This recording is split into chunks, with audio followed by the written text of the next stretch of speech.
உளுந்தூர்பேட்டையில் மின்னல் தாக்கியதில் 2 பேர் உயிரிழந்தனர்.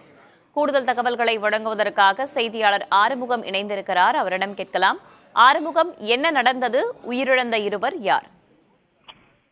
வணக்கம் வேதவள்ளி. அதாவது தற்போது இடிமின்னலுடன் பெய்த மழையில் நனையாமல் இருப்பதற்காக புளியாமரத்து அடியில் நின்றவர் மீது இடிமின்னல் தாக்கியது. இதில் தான் முதிய 2 பேர் உயிரிழந்திருக்கிறார். மேலும் ஒருவர் படுகாயமடைந்தனர். அதாவது உளுந்தூர்பேட்டை சுற்று வட்டார பகுதியில் உள்ள பல்வேறு கிராமங்களில் தற்போது இடிமின்னலுடன் மழை பெய்து வருகிறது.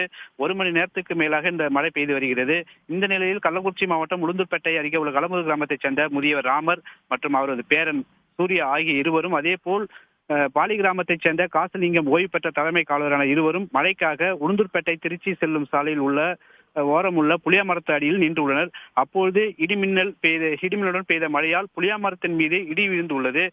இதில் இடிமின்னல் தாக்கி இருவரும் சம்பவ இடத்திலே உயிரிழந்துள்ளனர். மேலும் சூர்யா என்ற இளைஞர் படுகாயம் ஏற்பட்டு உளுந்தூர்பேட்டை அரசு மருத்துவமனையில் சிகிச்சை பெற்று வருகின்றனர்.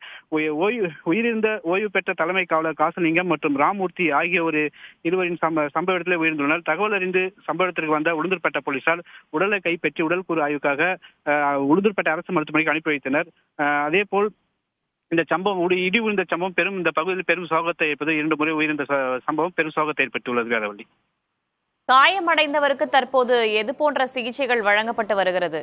ஆறுமுகம், தற்போது இளைஞர் சூர்யா தற்போது இடி விழுந்து லேசான காயமடைந்ததால் மருத்துவமனையில் முதல் சிகிச்சை பெற்று அவருக்கு மருத்துவர் கண்காணிப்பில் தொடர்ந்து ஈடுபட்டு வருகின்றனர். தகவல்களுக்கு நன்றி ஆறுமுகம்.